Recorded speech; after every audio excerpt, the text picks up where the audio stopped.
Shalom, Haverim, Boker Tov, espero que esteja tudo bem com você.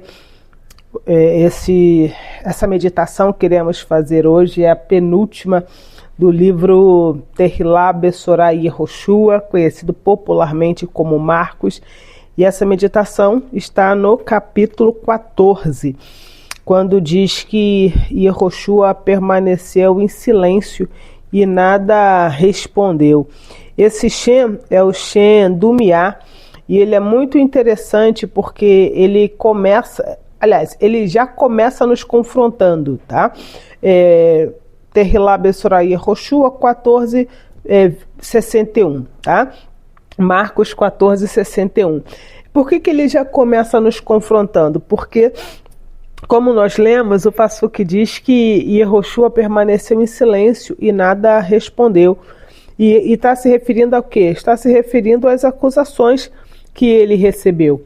E a primeira coisa que me vem à mente, quando eu penso nesse Shem que nós iremos meditar hoje, tanto por nós quanto pelo Brasil, é de um líder que eu tive quando eu estava em missões, e ele dizia uma frase que realmente marcou a minha vida, e ela cabe muito para a nossa meditação no dia de hoje, que ele falava o seguinte: o justo não se justifica, né? Então, se a gente, é exatamente isso que Yehoshua faz, ele não justifica, ele não se justifica, principalmente diante, né, das mentiras que estavam sendo ditas a respeito dele. Então, eu acho que a gente pode ficar exatamente com essa frase, né? O justo tzadik, ele não se justifica, não precisa se justificar, porque, na verdade, quem nos justifica é o próprio sagrado. E, além disso, se a gente for pensar numa tradução simbólica desse Shem, né, o Dumiá, que as letras que a gente vai meditar é a letra Dalet, Vav, Men, Yud, Rei, fala que é o silêncio, né, o silêncio que revela. E aí, por que esse Shem, ele já por si só nos confronta? Porque na sociedade que a gente vive hoje, ficar em silêncio é muito difícil, seja ficar em silêncio no sentido de não rebater uma acusação, seja ficar em silêncio diante daquilo que não sabe o que dizer. Parece é interessante isso, né? Parece que quanto menos se sabe o que dizer, mais se diz, né? E eu vou explicar essa parte. O silêncio também, quando a gente está diante de uma... deixa eu explicar. A gente vive hoje numa sociedade que parece que nós temos que sempre ter uma resposta. Parece que sempre temos que saber o que dizer. Parece que é uma afronta dizer não sei, né? Ou não tenho o que opinar. Até virou até um meme, né? Infelizmente, a maravilhosíssima Glória Pires, né, virou um meme. Eu não sou capaz de opinar. Então parece que isso é vergonhoso, não nesse contexto, né, que ela viveu ali do Oscar, mas parece que é vergonhoso a gente não saber o que opinar. Eu me lembro dos amigos de Iov. Claro que eu entendo o contexto ali, mas isso que era um contexto de um luto. Os amigos de Iov ficaram 7 dias calados, mudos, em silêncio, bem redundante mesmo, na presença dele. E quando a gente está diante de alguém que às vezes vem fazer algum questionamento, né, contar alguma coisa que passou na sua vida, uma coisa triste, naquele momento a gente também está diante de um luto. Então, quando alguém vem nos contar alguma situação desagradável que essa pessoa viveu, aquela situação é de luto. E aí, claro que eu falo metaforicamente, porque quando a pessoa conta alguma situação desagradável, é porque naquela situação, de alguma forma, houve algum tipo de perda. E sempre que há uma perda, há um luto, né? Então, eu acredito que a gente precisa aprender a se silenciar. E é difícil também, eu digo silenciar, diante de uma situação a gente não é obrigado a ter uma resposta, a gente não é obrigado a ter uma palavra, a gente pode simplesmente ficar em silêncio, porque na verdade as pessoas não querem ouvir a nossa opinião, entende? Eu estou te falando como psicanalista, as pessoas não querem ouvir a nossa opinião, elas só querem ser ouvidas, e aí como psicanalista eu falo que o seguinte, que quanto mais a pessoa fala, pelo menos na qualidade psicanalista, a nossa intenção é que a pessoa se ouça. Por quê? Porque, na verdade, todas as respostas já estão dentro dela. Então, não se sinta obrigado ou obrigada a emitir uma opinião, porque, de novo, a pessoa não quer ouvir sua opinião, a menos que ela te peça para dar a opinião. Aí é outra história. Outra questão também, que é claro que o contexto aqui de Yehoshua, ele está sofrendo acusações e ele não revida no sentido de não se justificar. Então, aí eu estou muito psicanalista agora, né? Uma vez eu atendi uma pessoa que ele estava reclamando de algumas coisas e eu falei o seguinte, olha só, claro que eu vou usar um outro exemplo aqui para contextualizar, para que você possa compreender. Eu falei, olha só, se alguém te xingar de careca, você vai ficar chateado? E aí ele disse, não. Eu falei, exatamente, não tem por que ficar chateado por te xingar de careca, porque você é uma pessoa que tem cabelo. Então, assim, a gente precisa entender isso. Se alguém me xingar, ô sua mulher, sabe, eu vou ficar chateado, realmente eu sou uma mulher, não sou um homem. Então, e aí eu faço menção aqui ao Leandro Carnal, que ele fala, olha, não tem por que eu ficar chateado com uma afronta que me fazem se aquilo não reflete a realidade, ou se aquilo não reflete a verdade. Então, esse Shem, ele nos ajuda a silenciar, sabe? E também tem um outro silêncio que é muito importante que a gente passe, de certa forma, a observar. É qual silêncio? É o silêncio das vozes interiores e exteriores que acabam nos atormentando. E quando eu digo atormentar, é no sentido de que as vozes interiores e exteriores, às vezes, elas falam tão alto, mas tão alto, mas tão alto, que às vezes a gente não consegue ouvir a voz do sagrado. Então, esse Shem, ele também ajuda a calar essas vozes, entende? Outra coisa também que a gente, na nossa sociedade atual, a gente não consegue simplesmente ficar sem fazer nada. Todos nós estamos viciados eu vou chamar de ativismo totalmente contraproducente. Então, assim, a gente, me permita, né, generalizar, a gente faz 500 mil coisas no decorrer do dia, e se a gente de fato for colocar na ponta do lápis tudo que a gente fez e que foi produtivo, a gente vai perceber que foi muito pouco produzente. Então, consegue compreender como que esse Shem, ele é de extrema relevância para que a gente possa se aquietar? E aí eu faço menção agora de Terrilim 46:10, né? Aquietai-vos e sabei que eu sou Elohim. Então nós precisamos, para ver o sagrado, nós precisamos nos aquietar. E aqui, para finalizar, eu faço uma menção honrosa a João Pessoa, né, na Paraíba.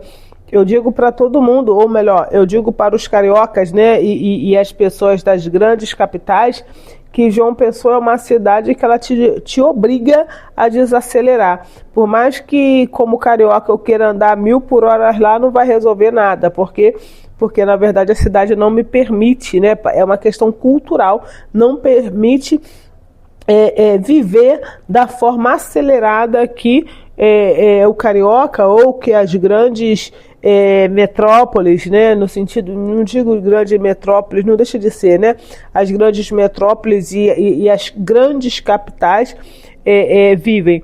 Então, eu penso que esse Shem, nós precisamos meditar nele mais vezes no decorrer da nossa semana, no decorrer do nosso mês, no decorrer da nossa vida, não no decorrer do dia, tá? O ideal é que se medite apenas um nome por dia. Então é isso, tá bom? Então a gente vai meditar nas letras Dalet, Vav, Men, Yud e Rei. Então você agora vai colocar os seus pés paralelos no chão. Esse Shem, deixa eu ler aqui para vocês, ele expressa o poder espiritual do silêncio ativo, o estado de consciência em que o justo fala apenas quando o eterno sopra.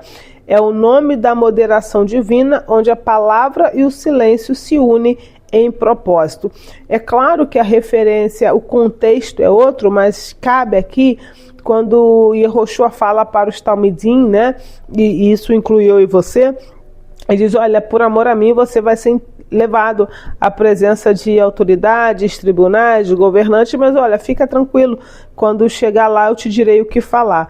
Então é muito importante. E sim, também tem outro passuque, né, outro versículo de extrema relevância, quando diz que, se não me falha a memória, é lá em Tessalonicenses, que diz que só saia da nossa boca aquilo que for para edificação de quem ouve.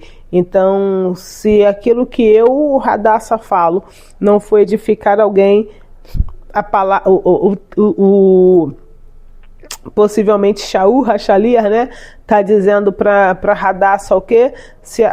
Radassa, se aquilo que você vai dizer não vai edificar aquele que vai te ouvir, então, minha querida, fique calada. Então, fique também você com essa palavra. Se o que você vai dizer não vai edificar, então é melhor você segurar, tá bom? Então vamos lá. Mais uma vez, Dalet Vav Men Yud Rei. Inspira profundamente pelo nariz, segura o ar 2-3 segundos e solte pela boca. Vamos nós.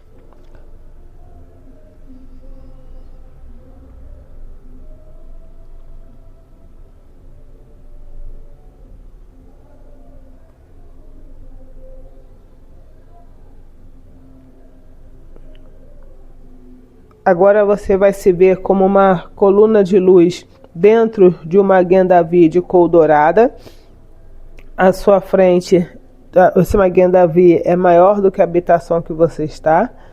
À sua frente tem outro Magen David de igual tamanho e cor. Então você vai convocar agora as letras Dalet e vai iluminar a letra Dalet.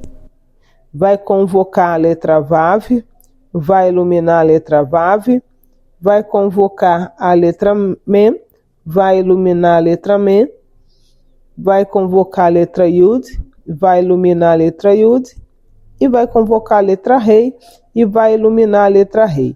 Então agora a gente tem Dalet, Vav, Mem e Yud, Rei, completamente iluminadas. Então essas 5 letras, essas 5 chamas se transformam numa única chama, que vai sair pelo pico superior do Magen David que ela está, e vai ser atraída até o pico superior do Magen David que você está. Então, essa chama ela vem para a nossa Neshama, ela ativa a nossa Neshama, vai para o Ruach, iluminando o Ruach, e vai para o Nefesh, purificando o Nefesh. Ela volta para o Ruach, iluminando o Ruach, vai para a Neshama, ativando a Neshama. Então ela ilumina o Ruach, ativa a Neshama, ilumina o Ruach, ativa a Neshama, Ruach Neshama, Ruach Neshama, Ruach Neshama. A gente expulsa essa chama, que ao sair se transforma numa grande nuvem de luz plena da consciência do divino, para desenvolver domínio emocional e verbal, fortalecer o discernimento espiritual antes de responder e transformar o silêncio em veículo de revelação divina. Então essa chama se descompõe e começa a cair flocos de luz sobre nós. E ao cair esses flocos de luz sobre nós, nos deixa completamente magnetizado dessa consciência do divino. E então a gente dá as mãos e convoca Metatron, Sandarfon e Machia para supervisionar essa meditação, enquanto a gente projeta um jato de luz violeta sobre o Brasil, sobre todo brasileiro existente na face da terra, onde quer que ele esteja, incluindo a nação na qual ele está, e também sobre todos os estrangeiros que estão aqui, seja residindo ou a passeio, e com a nação na qual ele pertence. Então a gente projeta esse jato de luz violeta sobre todos eles e, obviamente, sobre todo o Brasil. Agora que eles estão também completamente plenos dessa consciência do divino, Metatron, Sandarfon e Machia pode ter livre conversação com eles, tanto quanto terá conosco. Você pode ficar à vontade em perguntar o que quiser para eles.